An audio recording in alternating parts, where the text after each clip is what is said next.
على مستوى ذهني، لا على حتى على مستوى المهارات، وتحس المجموعه غير متكافئه. اليوم انا شو اقول؟ النادي الافريقي وصل اللي وصل، الهيئه هذه مشكوره كما الهيئه السابقه على مقدمته. شنو نعملوا اليوم؟ نقعدوا كان شخصوا؟ لا، النادي الافريقي في حاجه اليوم الى تضافر كل جهود، في حاجه الى تحابب، في حاجه الى تقارب. علاش نجح النادي الافريقي يوم امس مع الهيئه التسييريه؟ لان الناس كل حبت بعضها والقلوب حبت بعضها ودزت مع بعضها. وفي فتره من الفترات انا سميت النادي الافريقي وجولي كاليفي بالاسره السعيده، لانه حبوا بعضهم وقربوا بعض. اللي قاع توا كل واحد يصيد في الاخر، وهذا خايب. على كل الملحوظ خلينا نربط معاك ونمشي للمنوبي. ساعات يقول لك الهيئه التسييريه نجحت لانه الناس الكل كانت وراها. اليوم فما ناس ما همش وراها، عبد السلام اليونسي وهيئه عبد السلام اليونسي، وخلينا نكون واضحين اكثر، تحط في العصا في العجله على هيئه عبد السلام اليونسي. والله شوف، معناتها الكلام تاع سي عادل معناتها ما عندي ما نقول فيه كلام صحيح معناتها. وانا كان لي شرف باش خدمت مع 3 هيئات معناتها من ايام سليم رياحي. خدمت مع الهيئه التسييريه ككاتب عام قار، وخدمت مع الهيئه الحاليه ككاتب عام. صحيح هو كلامه، الهيئه التسييريه كان نجاحها بالاساس لتوافق جميع اعضاء الهيئه وجميع الهبه نتاع الناس الكل حول النادي الافريقي. كانت الناس الكل موجوده، ونتذكر وقتها اللي كانت النادي الافريقي في كريز كبيره مشابهه ممكن للكريز الحاليه، سوف وقتها مصبرين روحنا شويه بالدومي فينال بتاع كاس الكاف، خرجنا من الكاف.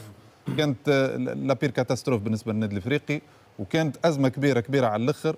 وكانت زاد في بدايات الهيئه التسييريه كانت فما برشا مشاكل، وكانت فما قضايا فيفا زاد وتهديد بخصم نقاط نذكرها مليح. وفما نتائج خايبه. منوبي جاوبني على السؤال. اليوم فما شكون يحط في العصا في العجله هيئه؟ موجود من قبل. شكون؟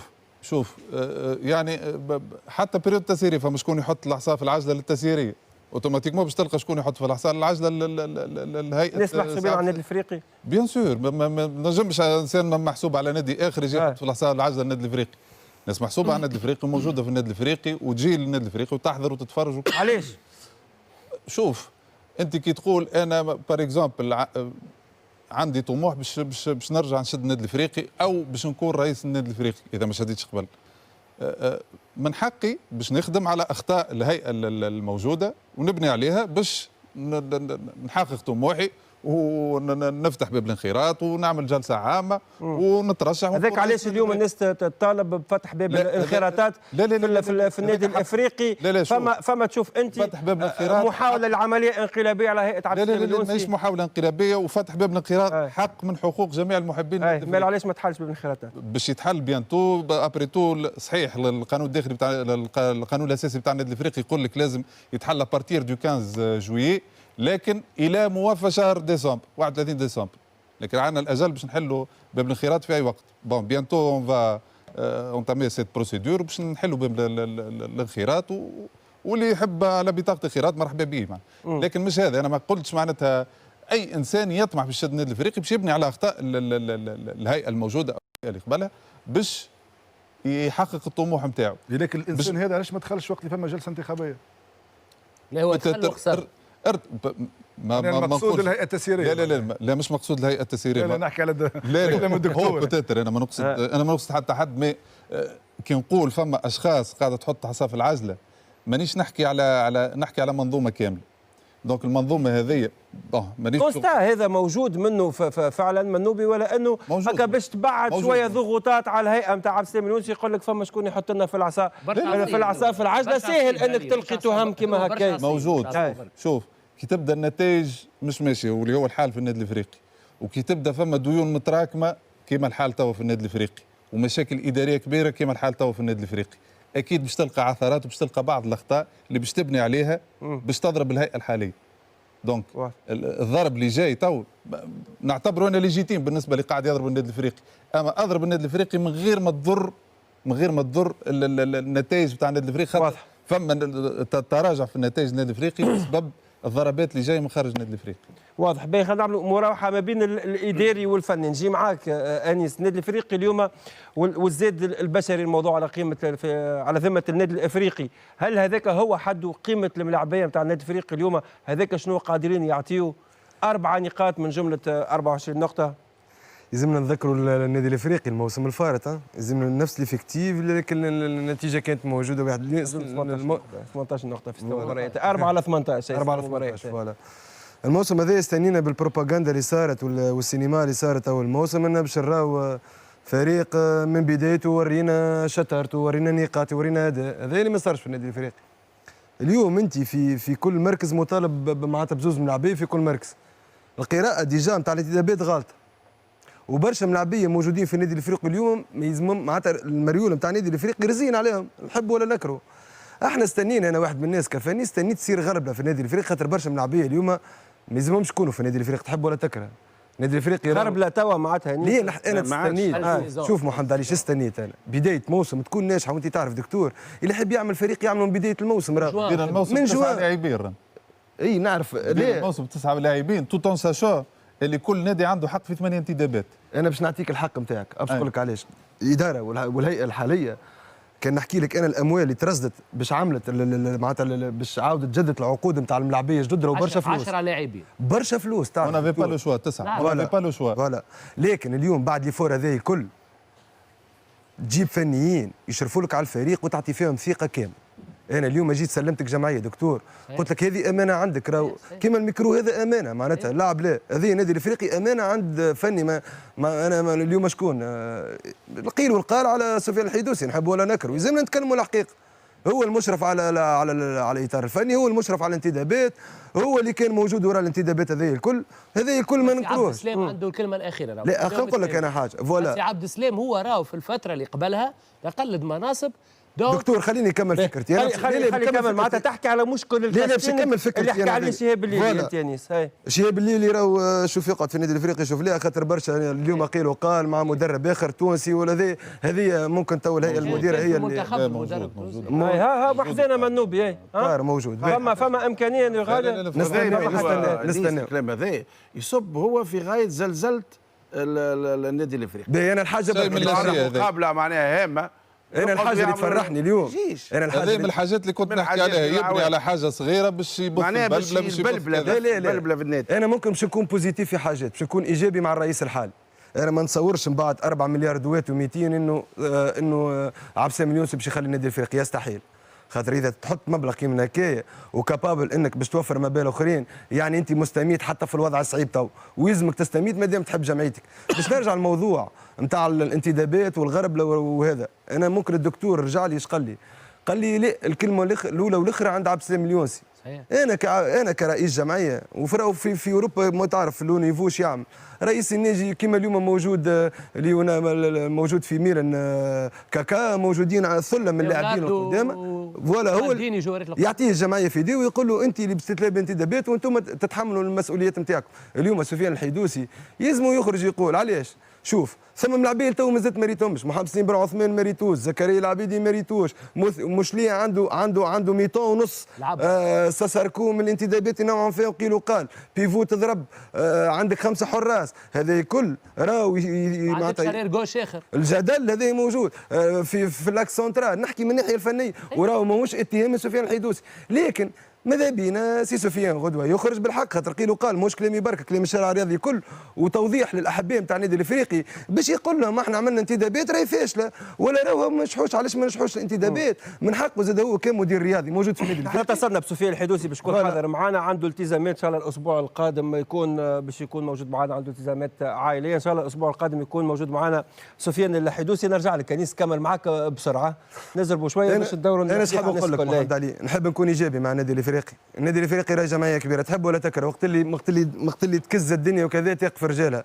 لكن برافو عبد السلام اليونسي، نزيد نقولوا برافو علاش؟ خاطر فلوس تحطت اول الموسم واليوم اخطاي ومبالغ كبيره، عطى 4.2 مليون دينار، غدوه اللي كابابل باش يعطي 14 مليار ويلزموا يواصل. هذاك حب جمعيته. الحاجه اللي ممكن تقلقني انه وقت اللي تحطت الفلوس النتائج ماهيش ماشي. راهو اليوم نحكيو على 4 معناتها 4 هزايم متتاليه دكتور. واضح اول مره في تاريخ النادي الافريقي. نجي معاك عربي عبد السلام اليونسي وهيئه عبد السلام اليونسي وقت اللي خذاو النادي الافريقي اليوم حكيوا على استراتيجيه ب3 نقاط: البنيه التحتيه، حديقه الرياضه واللي قاعده ماشيه، الاشغال تهيئه الحديقه هذه، العقوبات والصعوبات الماديه، وها قاعدين يحلوا بالمشكل والاستراتيجيه الرياضيه. الاستراتيجيه الرياضيه هي نحب ولا نكره صوره اكابر كره القدم، هي اللي ماهيش ماشيه وهي اللي قاعده تخلق اليوم في عديد المشاكل لهيئه عبد السلام اليونسي.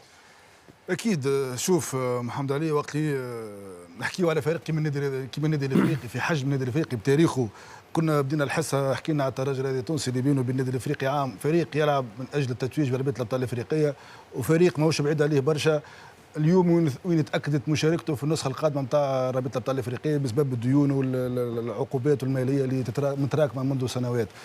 اليوم الهيئه المديره هذه كما قلت جات على برنامج عمل فيه 3 محاور اساسيه، لكن للاسف وقت اللي الجانب الرياضي ما يتبعش وما يعاونش ما يخليكش تخدم اليز باش تكمل تسكر الملفات الاخرى. اليوم جماهير النادي الافريقي صحيح شغلها الشاغل يكون المركب بالمواصفات العالميه ويستجيب لاسم وتاريخ النادي، لكن اليوم ما نتصورش ان المحب العادي اللي قاعد في الدار قاعد يخمم توا في المركب ونوصلت فيه الاشغال. الناس تحكي على ترتيب ما يليقش باسم النادي الافريقي. اللي نقوله انا اليوم حكينا ديما وانه نجبدوا موضوع النادي الافريقي على مشاكل نتاع الابناء نتاعو، على مشاكل اولاد النادي الافريقي، على مشاكل كبارات النادي الافريقي اللي متفرقين. قبل الجلسه الانتخابيه نتاع النادي الافريقي تتذكروا الناس كل الحرب نتاع التكتلات والاحلاف اللي صارت باش كل واحد يدعم قائمه على حساب القائمه الاخرى، حتى الكبارات في حد ذاتهم اللي من اول الدنيا كانوا متفاهمين ما اصطفوش وراء رئيس واحد، قائمه وراها فريد عباس كانت تدعم هيئه تسييريه، قائمه عبد السلام اليونسي كان وراها المدعم حمادي بوسبيع. من وقتها بدات المشاكل، وكنت متوقع وبرشا كلوبستي كانوا يتوقعوا اللي النادي الافريقي باش يلقى صعوبات، لانه الناس اللي حاولت تتعرقل لوصول عبد السلام اليونسي للرئاسه من الاول باش تقعد لحد الان على نفس المبدا، ما يساعدش كونه الرئيس هذا ينجح.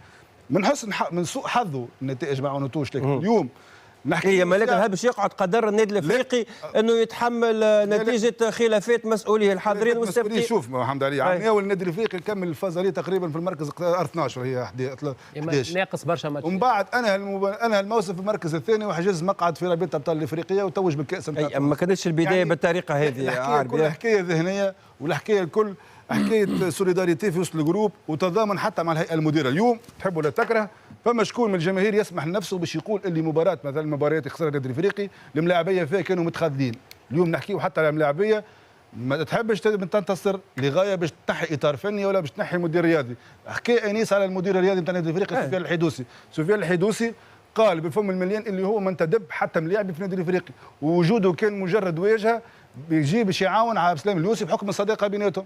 وكان هو يمكن سفيان الحدوسي اكثر ناس تثبت على حاجه هو ما عملهاش، ممكن المعلومه هذه ما نعرفش يعرفها كاتب العام ولا لا. سفيان الحدوسي ما ابرم حتى صفقه باستثناء زكريا العبيدي اللي عطى فيه رايه، يعني كي شافوا يمكن غلطته لي فيديو، لكن حسب يعني ثم كواليس اليوم تحكم في النادي الافريقي زي ما نعرفوه اطار فني تنتدب اطار فني. الهيئه المديره في حد ذاتها ماهيش متفقه عليه، تعاود تنتدب اطار فني باش تصلح غلطه وكانها بغلطه اخرى، لانه حتى على شهاب الليلي الناس الكل تعرف القيمه الفنيه نتاعو ومكانته في المدربين التوانسه. اليوم ما فيه ما عليهوش اجماع داخل الهيئه المديره نتاع الفريق. يعني انا كنت باتصال مع بعض المسؤولين في النادي الافريقي ما همش راضيين عن انتداب شهاب الليلي، لانه يراو المرحله هذه او حتى الجروب هذايا ما يستجيبش معناها كما نقولوا ماهوش نتاع شهاب الليلي. يعني في حال الافريقي في حاجه الى مدرب اخر. لكن خلينا نقولوا باش ننهي انا محمد علي. النادي الافريقي اليوم كما قال عادل في اول الحصه يلزم يرجع الاسره السعيده باش تنجم النتائج نتاعو تتحسن،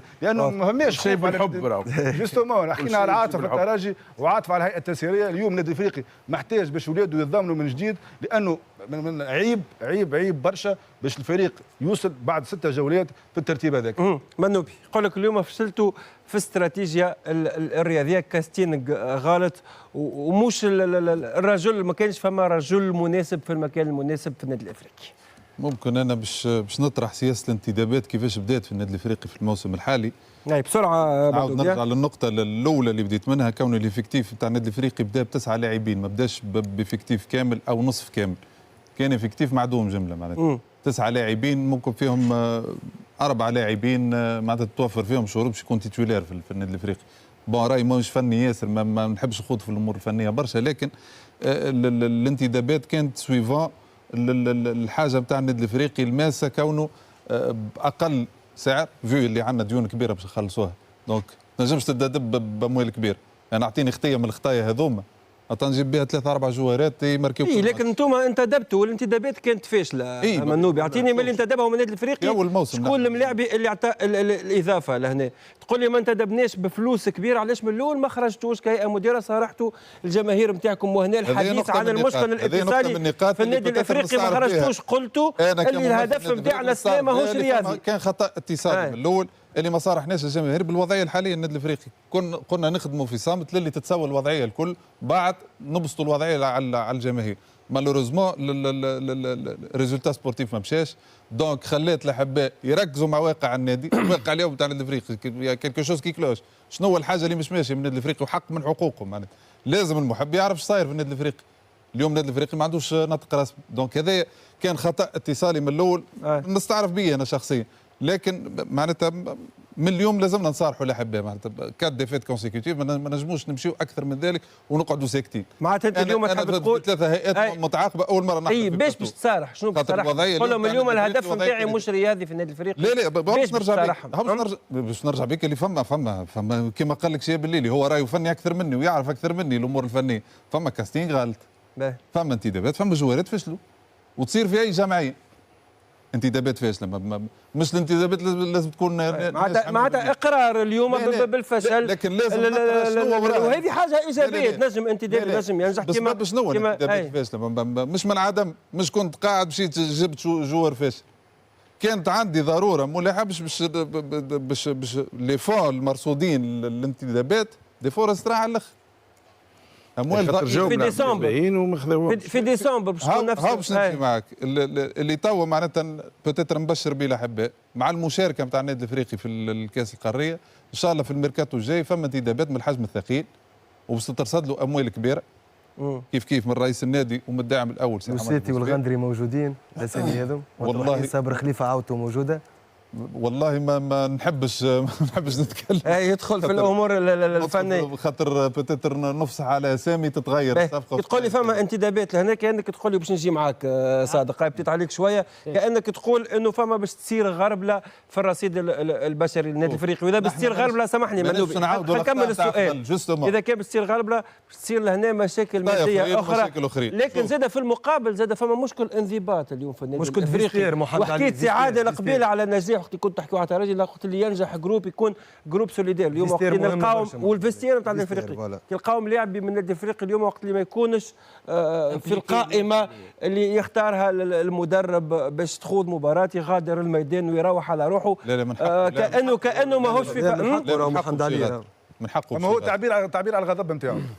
حب غادر على روحه. انا مانيش مطالب باش يحب النادي الافريقي ويقعد يتبعها. اورليس تروح على روحه ارتاح هكا معناتها ملاعبي في النادي الافريقي مش مطالب ما يقعدش يتفرج في فريقه مال على سوليداريتي تحكيوا على نيو جروب وعلى نيو فيستير في النادي الافريقي. انا نعرف كيلكو جوار كي يبدا اورليس ما يجيش للستار يحب يتفرج كان في الدار على اعصابه بتتر ما يحبش يعمل رياكسيون خايبه. والله جوارات مضروبين ضعف لافينيتي معناها حب المجموعه خاطر المجموعه مش كان اللي باش تلعب برك في البوان هذايا معاك يعني فما ضعف. يعني هذا علاش حب كان الاولى يكونوا متواجدين لكن بالطبيعه هو يمشي يفا بارتاجي باش يقسم معاهم دي مومون نتاع فرح ودي مومون اللي ماهمش باهيه. دونك وهذاك هو التضامن مع روح المجموعه وهذاك هو بناء المجموعه. صحيح. لا عاطف تخيلي اليوم عاطف تخيلي وقت اللي ما كانش في القائمه نتاع النادي الافريقي وقت اللي ماهوش موجود وقت اللي موجود في المدارج هز روحه وراوح. لو كان اليوم ايمن البلبولي الاصابه اللي تعرض لها في الحركات الاحمريه قبل المباراه تلعب النادي الافريقي مباراه بحارس واحد. الحمد لله المنطق يقول اللي عاطف تخيلي يكون في القائمه نتاع 18 لانه عاطف تخيلي كان الحارس الاحتياطي نتاع سيف الدين الشرفي ما ينجمش اذا من بعد فجاه يلقى روحه الحارس الثاني. لا مش نحكيو على منطق لهنا مش نحكيو على منطق لانه الحارس الاولاني نتاع النادي الافريقي ما تدربش جمله. هي الحارس اللي جبته تاع النادي الافريقي حارس دولي وصاروا له شويه. اذا شوف دكتور اذا حارس يعرف اللي مكانه ماهوش مضمون في ظل المنافسه مع حارس تدرب كان زوج حصص فقط يقول لك انا نروح نتفرج. اي ما هذا زاد حارس يخلص في النادي الافريقي ويخدم في النادي الافريقي. ماهوش الحارس الحارس هذاك دكتور تعرف اسم الحارس ولا 5 حراس. اول عام قعدوا 4 حراس. الموسم الفارط الشرفي والتخيلي مع بعضهم ومعاهم اليفرني. اليفرني اليوم في بنجردين بالضبط من اللي مية بصراحه. زيد انا ايش نعمل؟ علاش انا حكيت لك على الفيستير راهو مهم. انا لاعب كره قدم وعشت الفيستير. راي الفيستير مهم. اليوم الفيستير تاع النادي الافريقي يلزمها اصلاحات كبيره وعاجله.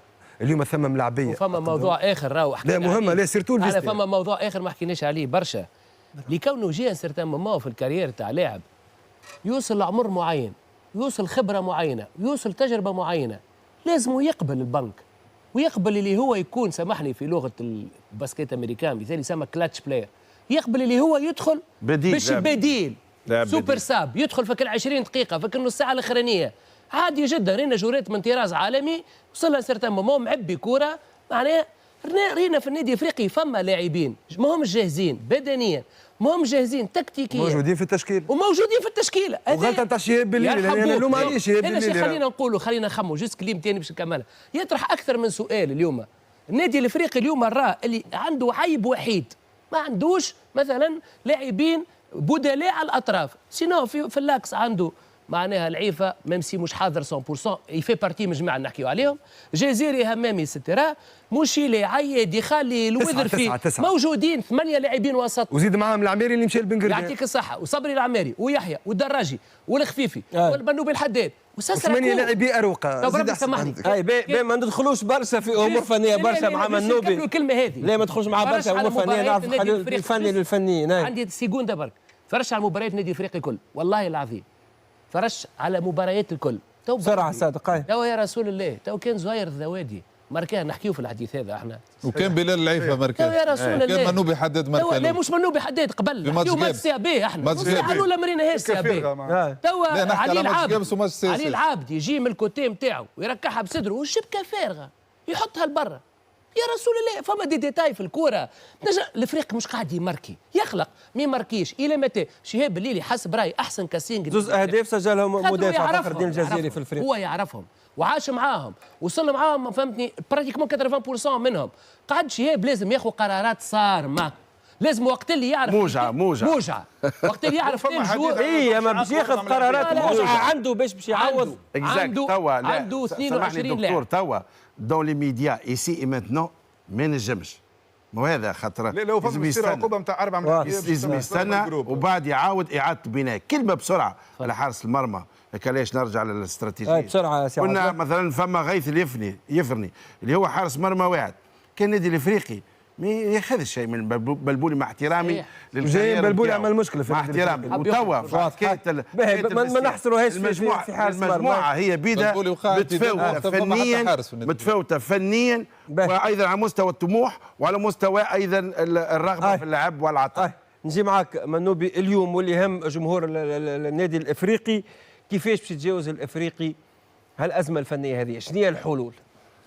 والله الحل بالاساس لازم النادي الافريقي يفوز في المقابلات الجاي. معناتها الغضب نتاع الجماهير غضب نفهمه انا خاطر نحن مسؤولين ما جيناش من السماء، معناتها كنا محبين زاد كيف وغضبنا على الهيئات السابقه ونفهم الغضب معناتها، وهذه اون بريمير في تاريخ النادي الافريقي.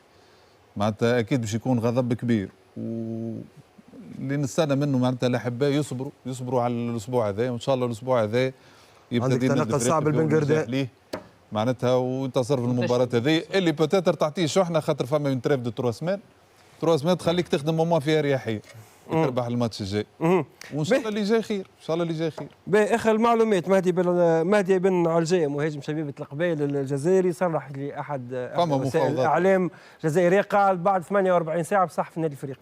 فما مفاوضات معاه مازال ما صححش، وان شاء الله في قادم الايام بن علجيه وغيره معناتها فما معناتها اتصالات مع لاعبين كبار باش يصير تطعيم الفريق بلاعبين على مستوى عالي. خلي كلمه الختام قبل ما تغادرنا منوبي، ميساج حاب توصلوا الجماهير النادي الافريقي اللي تلوم عليكم اليوم المشكل الاتصالي في الفريق.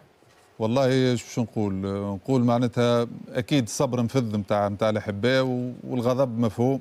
انا اللي نستنى معناتها كونه الناس الكل دز مع النادي الافريقي، كسوا مسؤولين سابقين، كسوا رؤساء سابقين، كسوا احباء. كلمتوهم مسؤولين سابقين، حليتوا لهم يديكم مسؤولين سابقين؟ والله شوف مش الوضعيه الحاليه مش مستحقه باش نحل يدايا ولا باش نجي نقول له مرحبا بك.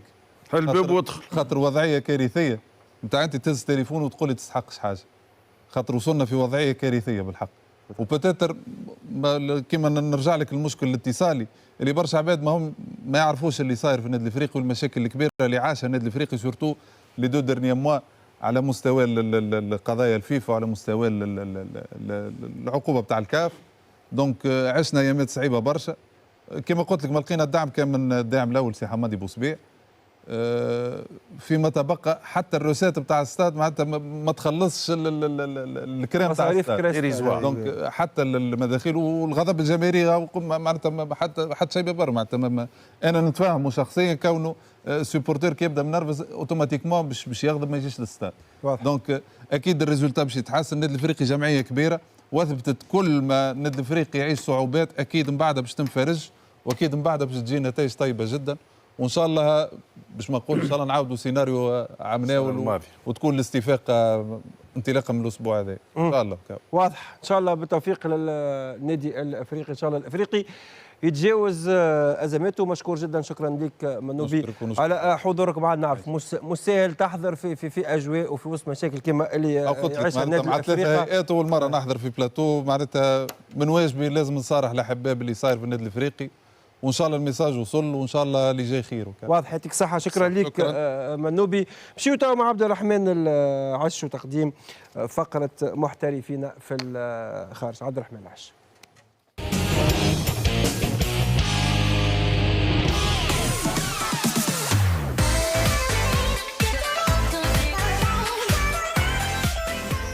في نهاية الأسبوع وفي فرنسا، وهبي الخزري لعب في خطة قلب هجوم في مباراة نيم وسانت إتيان، المباراة العاشرة لوهبي الخزري المسجل ل5 أهداف إلى حد الآن في البطولة الفرنسية.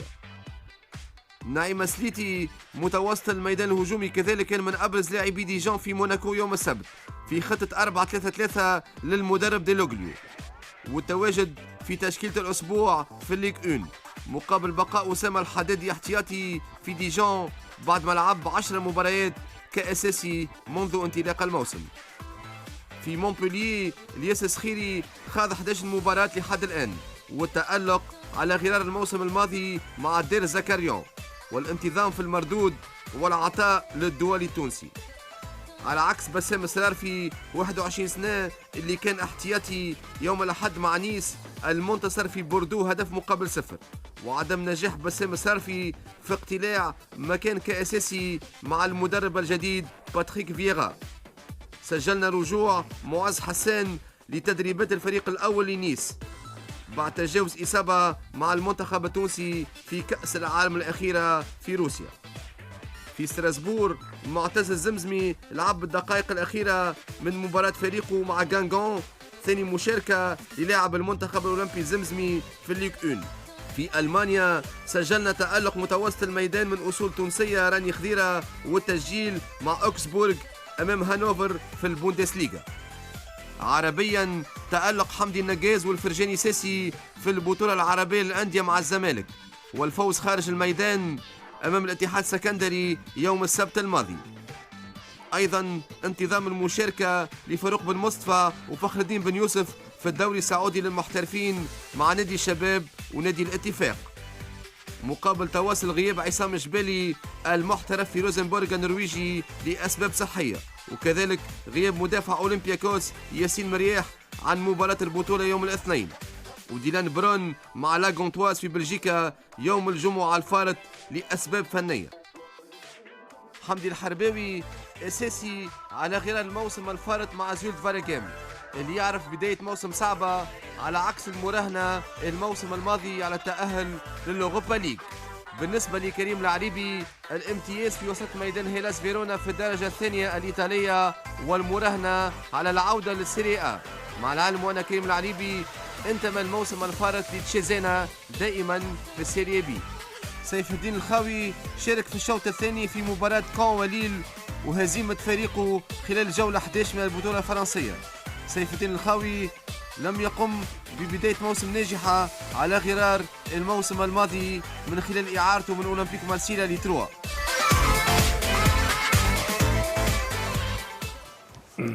كنتوا تشاهدوا في اخر اخبار محترفين خارج تونس، والمدرب مالك الجاري متواجد يتولي في فرنسا تولي الحديث مع الملاعبيه ومتابعه بعض اللاعبين. بقيه اللاعبين ما جاوش فيتيير، ومباراه كاس رابطه المحترفين اليوم في فرنسا. بسام السرارفي كان وراء تمريره حاسمه للهدف الاول فريقه نيس في مباراه اوكسير، وجاب ضربه جزاء تسجل من خلالها الهدف الثالث. المباراه اهل فيها نيس ضد اوكسير ب3 مقابل 2. المباراه اللي قاعده تدور ديجون وكاون سليتي والحدادي اساسيين. نعيم سليتي سجل الهدف، وهبي الخزري ماهوش موجود في قائمة فريقه. سيام بن يوسف البارح زاد كان سجل هدف مع فريقه قاسم باشا، والمباراة توقفت بسبب اجتياح الميدان. هاي صادق بسرعة في كلمة بسرعة. الحقيقة الخزري معناها مستواه مردود ممتاز جدا كراس حربة، وإلا كلاعب رقم 10 وراء لويس ديوني من مهاجم سانت إتيان. سليتي فيدال لو ميم، هو دينامو، هو مترونوم تاع ديجون. الحدادي زاد كيف قاعد يقدم في مستويات ممتازه جدا، فما برشا حديث عليه على رحيله من ديجون الى فريق يرنو الى المشاركه الاوروبيه. فما واحد اخر لكنه الصرار في مش منتظم برشا في المشاركه.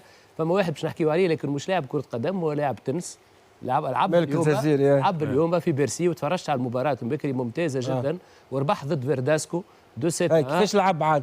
نعم كيفاش لعب؟ كيفاش خلط ولعب؟ كمل المعلومه. لعب كوميم خاطر نادال ما لعبش. باهي سبقت انت هكا تحرق فينا صادق. هاو الفيديو باش خلطنا توا باش فيديو خاص بمالك الجزيره. يكمل صادق. محترفين حتى في السعوديه قاعدين يقدموا في مستويات ممتازه. هذا دو بونوغور معناها للفريق الوطني.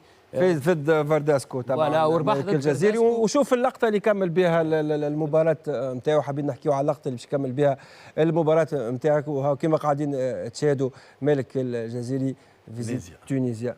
ذكي برشا مالك الجزيري، خاطر في الشوط الثاني كي حس اللي الشوط الثاني باش يهرب عليه، وفيرداسكو تكنيكمون اقوى برشا. ما تحكيليش على التكنيك والتنس، احكي لي على اللقطه الاخرى اللي كمل بها مالك الجزيري. وحكينا احسن سفراء لبلدنا معناها هما الميساج اللي تعدى ميساج ممتاز جدا. العباد كل يوم تعرف اللي كونه مالك الجزيري جاي من تونس، وتونس بلاد ممتازه ومتميزه. كلمه على مالك الجزيري دكتور، سامحني قصيت عليك. كان معايا في ليسي سبورتيف يعني بوكو 84 هو قاعدين معايا في الامضاء في تونيزيا. اللي ضحاه مالك الجزيري باللي مويا اللي عنده باش يوصل اليوم لنو سي با فاسير، ما نشوفوش في المستوى. وصل مخر برشا راهو. اي وصل مخر خاطر الامكانيات ما توفرتش، لكن هو سي ان باغارور خدام.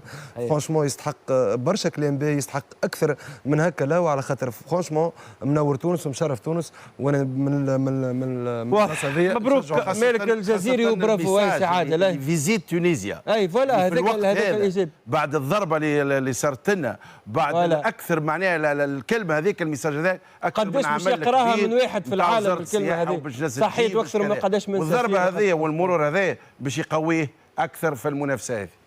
برافو مالك الجزيري صراحه.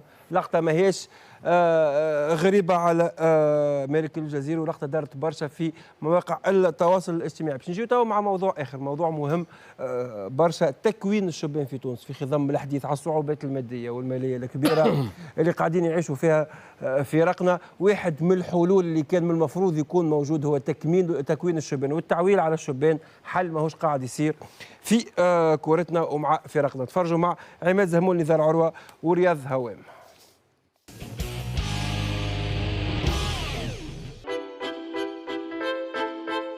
رغم كثرة الحديث عن أكاديمية الشبان وضرورة استغلال الطاقات البشرية لضمان مستقبل واستمرارية النوادي، تبقى الظاهرة مختصرة على بعض الأندية، في حين يختار البعض الآخر اللجوء للانتدابات دون إضافات مرجوة.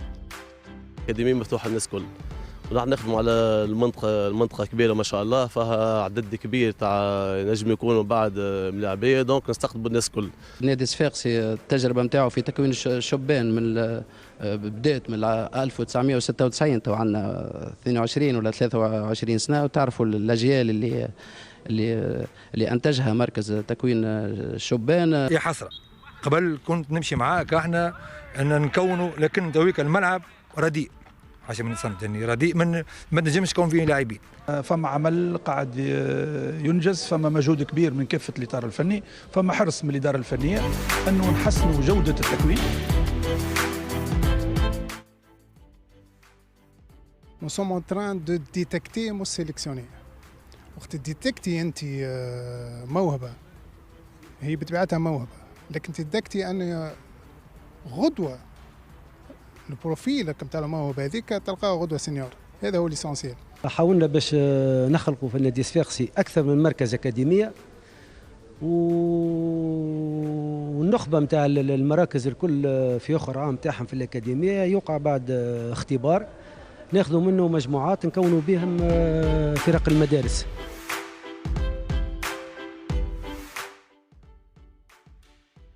نعلم فينا كيفاه تولي ديفونس بي، نعلم فينا كيفاه تولي اتاكون بي، تعلم كيفاه يعني انت تباسي، كيفاه تسنطر، وكيفاه تعاوش بصحابك، وعلمنا برشا فازي. عامل جو انا في السياسات مع اصحابي نكور وكل شيء، ومعناها نفرق ما بين الكورة والقراية.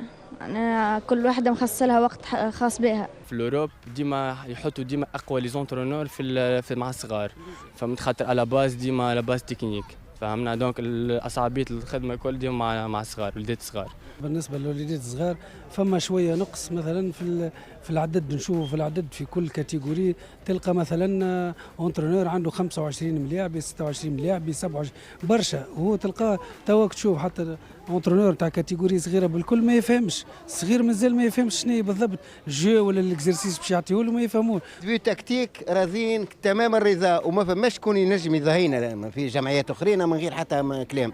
عنده في سقي ما شاء الله نحبه يعني. اي انا في قبيه انه تبارك الله عنده في سقي بالكدا، ان شاء الله يوصل ان شاء الله.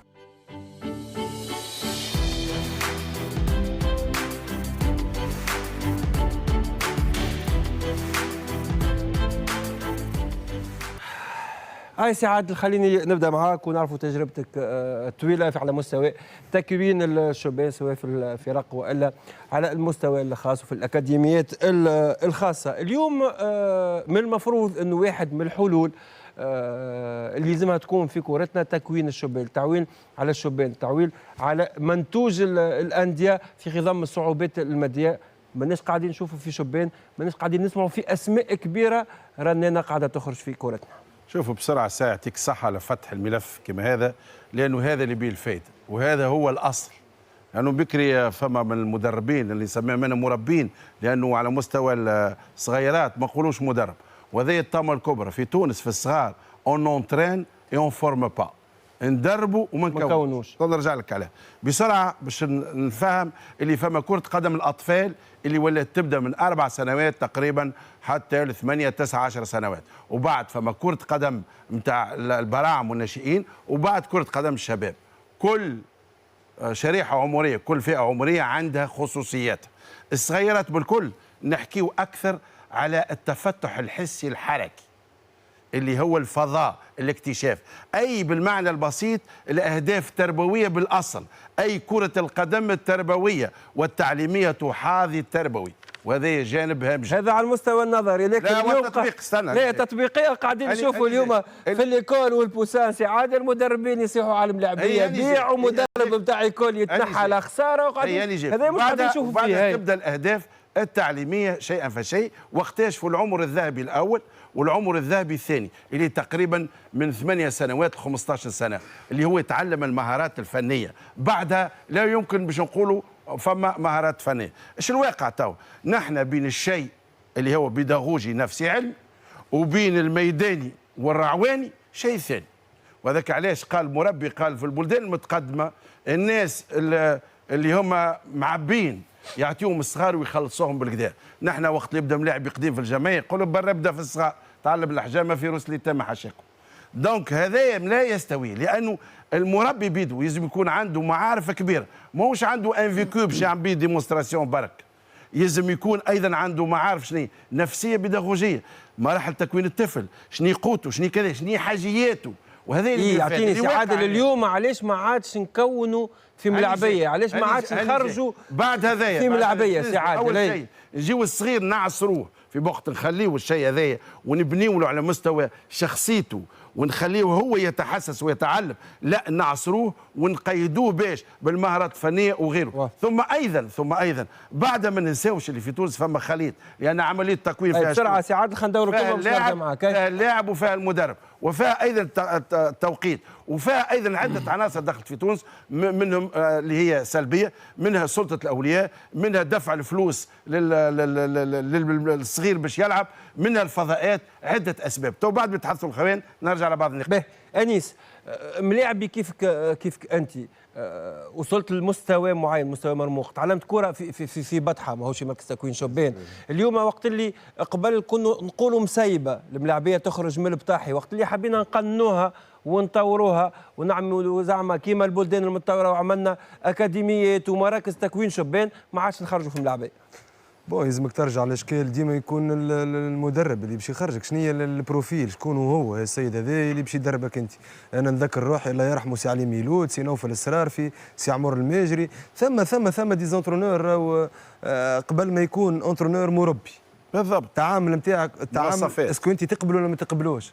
راهو الوليدات الصغار هذوما يلزمهم يقبل المدرب، راهو ساعات فياج معين نتاع 7 8 سنين ما يستحقش باش تعلموا بالسيف ولا تفرض عليه الفكره هي شنو هي. انا نسميها تو اللي زاكاديمي والوليدات الصغار هذوما قارد، ثم برشا الوليدات هذوما الصغار في دارهم يلعبوا الكره برشا، يكسروا في الدار، يعملوا حس موتيفي برشا، منين يجي يضرب الكره حاسين باش نقول لك الدار يدقدقوها.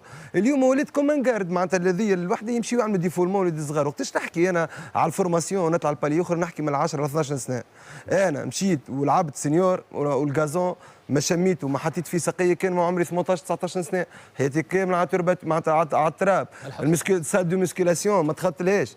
يعني انا كيفاش اليوم باش نعمل، مشيت لوريون انا عملت 4 بليسيور دكتور تعرف، خرجت من البطوله نتاعنا من الملعب التونسي، من بعد مشيت لوريون فيزيكمون ما قسما بالله عملت توندون داشيل، عملت إلونغاسيون، عملت ديشيرور لاشيت ساي. خاطر الفورماسيون فوالا انت فيزيك ما كانتش صحيحه. كان انا مسكيلاسيون البري فورماسيون في البوست فورماسيون. فوالا المسكيلاسيون سيرتو خدمتها في ليكيب سينيور.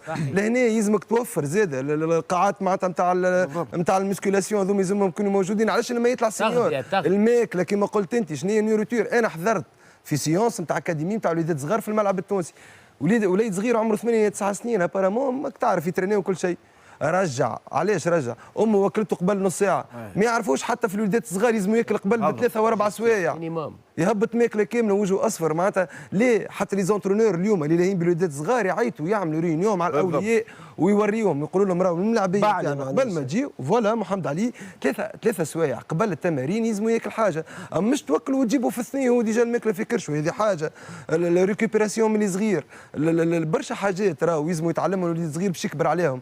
مشيت لوريون وريت شنو كيفاش يخدموا في الوليدات الصغار نتاعهم، راهو مسكولاسيون ملي كادي مينيم يخدم مسكولاسيون خدمه اخرى دو نيفو. هذاك علاش هما يفوتونا. سامحني البرازيل سامحني نكمل لك المينيم لا لانه نحكي لك من التربيه العضليه. البرازيل اسمع مش تردوها كيفاش ندربوا نحكوا علاش ما نرجعوش كيفاش باش ندربوا اليوم ان شاء الله نطرقوا له مره اخرى الموضوع هذا. المشكل الموضوع نتاعنا مش كيفاش ندربوا، الاسباب ما نطلعوش. علاش الاسباب علاش ما عادش نطلعوا الاسباب علاش. انا نرجع مع بسرعه 9 ثواني. البرازيل ربحناه في الكادير ربحناه 2-0. من بعد اللي لعبت انا كنت هما يلعبوا وقتها في ليكيب. معليش باش نرجع لك الكيستيون نتاعك والسؤال نتاعك. احنا الماكله كما قال الدكتور ناقصه، المسكولاسيون البنيه التحتيه. برا شوف الترتون عندنا تيران ترتون احنا راهو في قاره قد واضحه تصور لا قدر الله حتى هذوما محمد علي المعطيات اللي لازمهم يحسنوها من النوادي باش نخرجوا وليدات باهيين. انيس عربي اليوم الفرق حتى اللي كانت تطلع شبان الاولمبي البيجي نحكيو على الاولمبي البيجي الشبيبه القيروانيه حتى الانديه الكبيره كانت عندنا الانديه الكبيره كل عام نسمعوا اسم ولا 2 جدد يطلعوا يلعبوا مع الاكابر. اليوم الفرق هذوما ولاو هما بيديهم ل 11 ملاعب اللي يلعبوا اساسيين في الاكابر نتاعهم ما تلقى فيهم حتى ملاعب مازالوا من تكوين مراكز الشبان نتاعهم. اليوم هذه ممكن نجم نصنفوها بموضه جديده كيما الفاست فود الاكلات السريعه، تو حتى الملاعبيه معناها الفرق الكبيره ولا حتى الفرق المتوسطه ما عادش تعتني ياسر بالجوهر نتاع الفرق، بالمركز التكوين نتاعها، ولا تدي الناس الكل تمشي تفركس على الجاهز تشري معناها الكيبات الكبيره مثلا اللي هي المول وذاك علاش نعيشوا في الصعوبات الماديه اليوم في الانديه والمشاكل في الانديه نتاعنا التونسيه اللي مثلا هما الرباعي التقليدي نتاعنا ما عادش تلقاه يخرج ملاعبيه من الاصناف الشباب نتاعو اللي يبرد قبل كان يحكي توا نيس على الاصناف نتاعنا منتخب اقل من 17 سنه كان ينتصر على بلجيكا، شوف انت بلجيكا وفين وين وصلت تو المنتخب نتاعنا احنا رغم انه في افريقيا يتسمى من المنتخبات الرائده لكن النيفو بعيد ياسر على بعضه. نحن المشكله اليوم قال عادل كلمه مهمه جدا، نورمالمون الملاعبيه اللي في الفاز نتاع اللي باش يكون فما اقلاع بالوقت العمر المعين باش تفيق بالملاعب هذا ينجم يوصل البيت ولا تحط له مدرب معناها ولد جمعيه ولا تحط له واحد بطال تقول له برا امشي تلاقي بالاصناف الصغرى خاطر هذيك ما فماش تركيز. يعني اليوم مثلا خلينا نحكيو على الترجي هذا التونسي، الترجي يلعب نهائي رابطه ابطال افريقيا تقريبا من اكثر الفرق اللي ماهوش معتني بالشبان رغم انه يحتكم على كل شيء، مركب ممتاز عنده دي سوند دو فورماسيون. لكن اليوم الانديه ولا تمشي تجيب في الملاعبيه المتكونين البرا اللي يلعبوا متكونين البرا. اليوم مثلا النادي الافريقي يعاني في ازمه كبيره، كان اولى به يلتجئ للاصناف الشابه نتاعو موجود اقل اليوم. والنادي الافريقي يعاني من هذوما اللي جابهم متكونين برا، الميكيري ناطر زكريا العبيدي النويوي الوسلاتي. الاكزومبل نتاع نادي الصفاقسي، نادي الصفاقسي مثلا بار اوبليغاسيون اليوم تلاز باش يعاول على الشبان، تشوف المردود اللي قاعد يقدم في نادي الصفاقسي توا متصدر ترتيب البطوله بار اوبليغاسيون بار اوبليغاسيون لو كانت عنده خيارات عربي مش عنده فلوس لانه منصف خماخم طبيعته كان لاهي بالشبان عربي باش نذكرك لانه النادي الصفاقسي استثمر باش نذكرك باش نعملوا فيدباك صغير.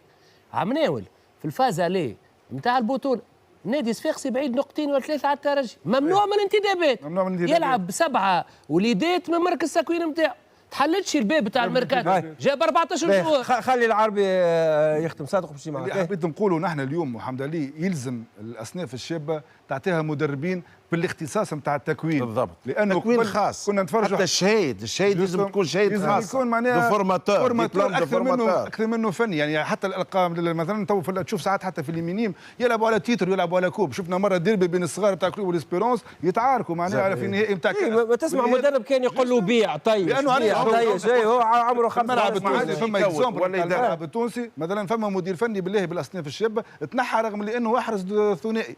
معناها لهنا شنو نقول انا يعني حتى المسؤول رئيس اللجنه نتاع الجمعيه الفريق نتاع المينيم كي يخسر ولا يتعادل دو ماتش ينحي المدرب. يعني هما ما صبروش على الاكابر داروا حتى على الصغار. يعني فما عقليه كامله يلزمها تتصلح. اليوم يلزمنا نرجعوا نتلاقوا بالنشأ نتاعنا باش على الاقل بعد عام ولا اثنين نلقاو لاعبين نجموا يهزوا الليف على الموجودين توا. خساره مليارات في انتدابات فاشله كان الاولى والاجدى استثمارها في شبان الفرق نتاعنا. صحيح اليوم راهو فرق معناها كبيره في الرابطه المحترفه الاولى ولا الثانيه واللي عرفناهم مكونين معناها ناخذوا اكزامبل ديما لي زيكزامبل احسن حاجه شبيبه القيروان معناها بالكم الهائل عندها نتاع اللاعبين الموهوبين في ريون نتاع 60 كيلومتر وسلاتيه وشبيكه وسبيكه وسيدي عمر وكستيرا خالد بدره وعبد الدربال وكسراوي و معناها لاعبين ممتازين. نخزر اليوم شبيب براتيكمون ما عادش خرج في حد. الاولمبي البيجي سوادي اتسترا الاولمبي البيجي كيف اخزر في انا معضله موجود توا. دونك بنيه تحتيه منعدمه الحقيقه، الاحاطه الفنيه اي سورتو الاحاطه البدنيه والذهنيه صغير لازم شكون يتكلم معاه، لازم شكون يفسر له، لازم شكون يحاول كيفاش يتواصل معاه. بتاتر هو في دارهم يخاف من السيطره بتاع الوالد نتاعو ولا والدته يمشي غادي كما كان يحكي انيس اكسيتي ديفولمون عنده هو، دونك يولي هو يطلب باش يمشي الكره يحب يتحسن. حاجه اخرى تريز امبورتونت الماديات. سي عثمان جنيح ربي يذكره بالخير عام 95 كان يحدد مبلغ 40% من تفويت في اللاعبين في نجم الساحلي لمركز تكوين الشبان. يعني معروف البودجي كل عام ونعرفوا شكون خرج من قيس الغضبان من عمار من بدوي من دونك اليوم النادي الصفاقسي انتهج معناها سياسه ممتازه جدا. النجم كيف في كل مباراه عنده 4-5 لاعبين والنادي البنزرتي كيف النادي الافريقي وصل لسيرتان مومون بعون الله والزمزمي وعديد اللاعبين الاخرين معناها ايفونتويلمون ويفرني وكذا. دونك ماذا بينا نرجعوا للابجديات نتاع الكره على خاطر ما عادش عندك حتى السيوله الماديه اكثر من بكري فاش كنا نحكيو في الخطايا الماليه. وليو انت تصرفهم على لاعبين ما يستحقوش تعطيهم لصغيراتك مليار و200 يحطهم النادي الصفاقسي كل عام في مركز تكوين الشبان ومليار و400 يحطهم من نجم غادي يساعد. وقاعد يجني في الاكل نتاع بلاد الشيخ. نختم معك الموضوع في دقيقه سعاده، خاصه على مستوى الشبان بسرعه. دونك يلزمنا زاد ملاعب، لانه ما اقلش من 4 ملاعب. نحكي على خاصه النوادي المحترفه اللي باش يكون عندك وقت اللي انت عندك 5 كاتيجوري ويجيو في حيز زمني معين، تحطهم الكل على بعضهم ما يستويش. عندك 2 ولا 3 ملاعب. هذا عام. العام الثاني باش نحكي على البروفيل دو ليدوكاتور اللي تكون عنده اون ديمونسيون اومان كبيره باش يتواصل معه، وعنده معلومات برشا اللي هي بسيكو بيداغوجيك ابار التكنيك وكل، ويكون هو السند الاول للاعب. مع هذا ايضا خلاف انه النوادي وانا الجامعه نداء الجامعه ان تلغي علينا الكؤوس هذايا واجبار المدير الفني والمربين هذوما باش يقوموا بالنتائج. وايضا ما ننساوش فما كاتيجوري اسمها الاواسط في تونس. يقع عصر اللاعبين. نحكي لك على تجربتي اللي تعديت مريت بالنادي الافريقي، كنت مدير فني زاد مركز تكوين نخبه بورصه الصدريه، دونك نعرف شنو نقول. دونك في الاواسط يتحطوا 2 كاتيجوري داج مع بعضهم، اي في الفورماسيون وقت اللي الزبده وقت اللي باش يعمل ليكلوزيون بالدرجه التونسيه نقولوا يترشق الملاعبي نعصروه. كان الافيد كل الدرجات العمريه فما 2 كاتيجوري، الا في الاواسط يقع الكومبريسيون بتاعهم وفما لاعبين ايديو. مع هذا فما لاعبين اللي هما المفروض الدرجه العمريه الثانيه نتاع الاواسط هي اللي تسمى نخبه. المفروض انه هذوما يلعبوا يوم الاثنين، لانه فما عده لاعبين ما يلعبوش يوم الاحد يقع استدعاء مع فريق الاكابر، يقعدوا يطلعوا مع الكبار وما يلعبوش. ما يلعبوش يفقدوا المحصول الفني نتاعهم. واثنين انه هما بيدهم على مستوى التدريبات ما يدخلوش فك التدريب اللي فيه الضوابط. ضوابط شنو؟ ضوابط نتاع الاكابر اللي هما شنو؟ اللي هو الزمن، الوقت، واللي هو العدد، واللي هو المساحه اللي هما هامين جدا. واضح سعاد. ان شاء الله مره اخرى زاد نفتحوا موضوع الاكاديميات الخاصه اللي قاعده تكون في الملعب. بربي لوزاره التعليم باش تتفهم عديد الوضعيات نتاع لاعبين زمن المدرسه زمن المدرسه سنوات هذايا يكونوا يقراوا من 8 حتى الماضي ساعه باش ينجموا يتفرغوا الكره، خاطر سنوات لازم امكانيات ماديه. حل فرق انه النوادي تعمل هي مؤسسات تربويه. واضح. قلت ان شاء الله المره الجايه نفتحوا موضوع الاكاديميات الخاصه، هذول اللاعبين يتدربوا في الاكاديميات الخاصه وشنو المستقبل نتاعهم وين يمشيوا اللاعبين المتالقين في الاكاديميات هذه. يمشوا مع فاست فوت ونرجعوا.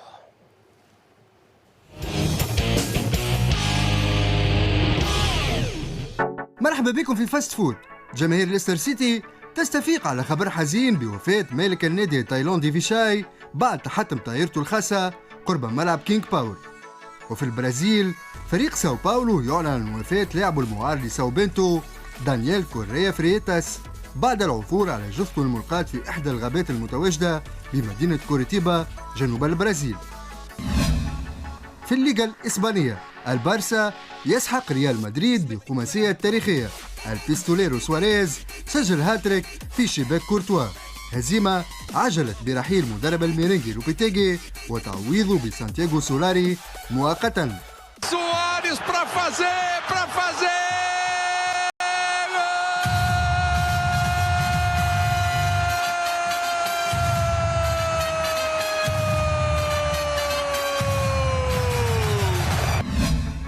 إلى رابطة الأبطال الأوروبية. الكرواتي مارسيلو بروزوفيتش ابتكر طريقة جديدة للتصدي للمخالفات. وفي مسابقة الأوروبا ليج أحداث مؤسفة شهدتها مباراة اللوام وفريق لازيو وأحداث شغب بين الشرطة الفرنسية وجماهير أولمبيك مارسيليا إلى حد الاعتداء على حافلة الفريق الإيطالي. الأسبوع هذا شاهدنا فيه عديد الأهداف من مختلف ملاعب العالم. البونت الأول يجينا من البطولة الكولومبية بتوقيع النجم أتلتيكو بوغارامانجا شيرمان كارديناس. البونت الثاني على إثر مخالفة مباشرة من رايان بومان في المواجهة التي جمعت ماذرويل بليفينستون ضمن البطولة الاسكتلندية. في نفس البطولة ستيفن بويد يصنع الحدث وهدف عالمي في شباك غلاسكو رانجرز. إلى المكسيك وين شفنا زوز أهداف من تينا خاصة، دياغو لاينز في مباراة كلوب أمريكا تيخوانا وإدواردو بارغاس في المواجهة بين لوس بوماس وفريق تيغريس.